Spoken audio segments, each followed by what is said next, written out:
Hi guys, welcome to another C Sharp video tutorial. I'm Josef Botnar. In this C Sharp video tutorial, I'm going to talk about hiding fields using properties. The fields are meant to be hidden.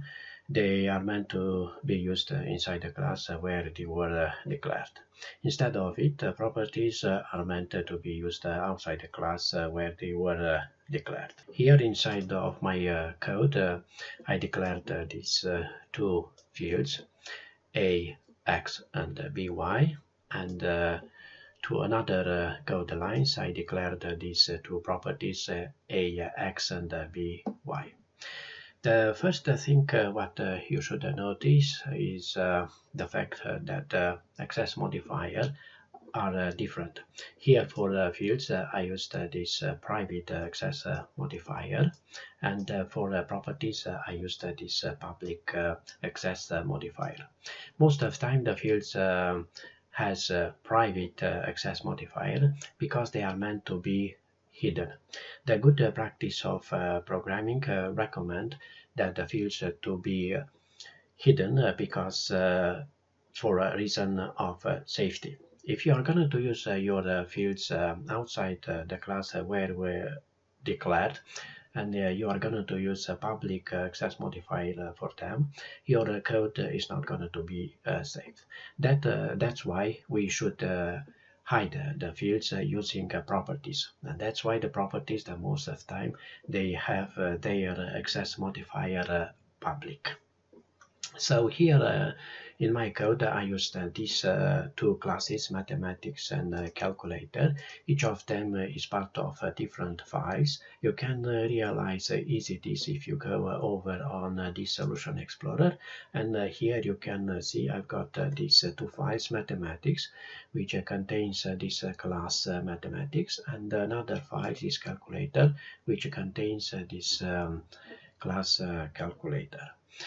Inside this mathematics class, as I told you, I declared these two fields a, x, and by. And at the same time, I declared these two properties a, x, and by. Another thing what you can realize is that I use the same name for fields and properties, but I used for fields the first letter to be lowercase, and for properties I use the first letter to be uppercase to do the difference between properties and fields. Now here I declared these two properties, and I used this access modifier public. Most of the time properties using this access modifier public because they are meant to use outside the class where they were declared. The type, in my case integer, and followed by the name of the properties, a, x in my case, and by. And for both of them I use the first letter, capital letter, followed by these curly brackets, as you can see, and inside the curly brackets I use this get and set. I didn't use anything, I didn't write any code inside the curly brackets of these two properties, because Visual Studio is going to do the work for us to get and to return the value held by the fields, even though I didn't write any code inside these two properties. But the things are working in this way.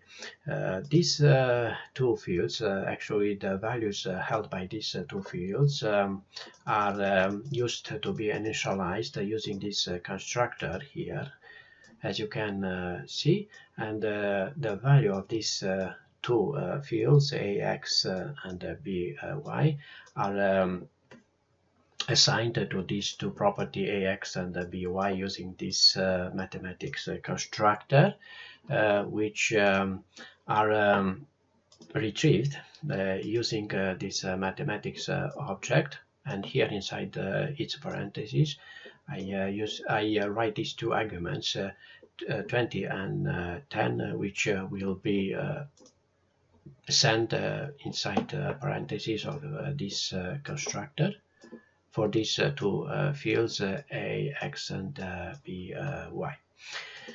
I can use another way to declare a property.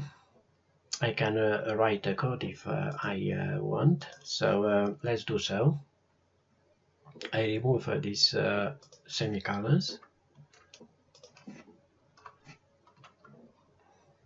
I'm going to start using this set. So the set should be followed by curly brackets, and not just set, the get as well. And here inside the curly brackets of set, I'm going to use this field AX equal, and this keyword value. This keyword value is used just inside the properties, and this set is used to assign a value held by a property. In my case, this set will assign the value held by this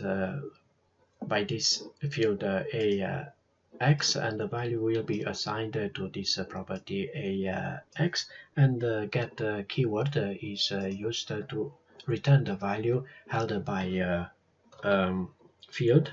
In my case, this field AX.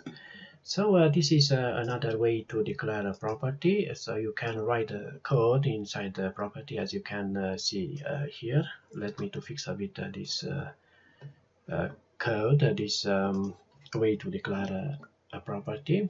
I don't like these curly brackets, how they look here. Okay, now it's better. Okay, so now you can see the difference.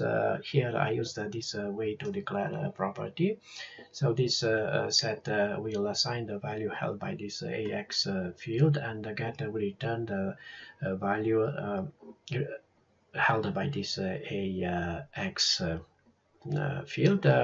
As you can see here, and now at the same time you can see very clear what they do, these two keyword get and set.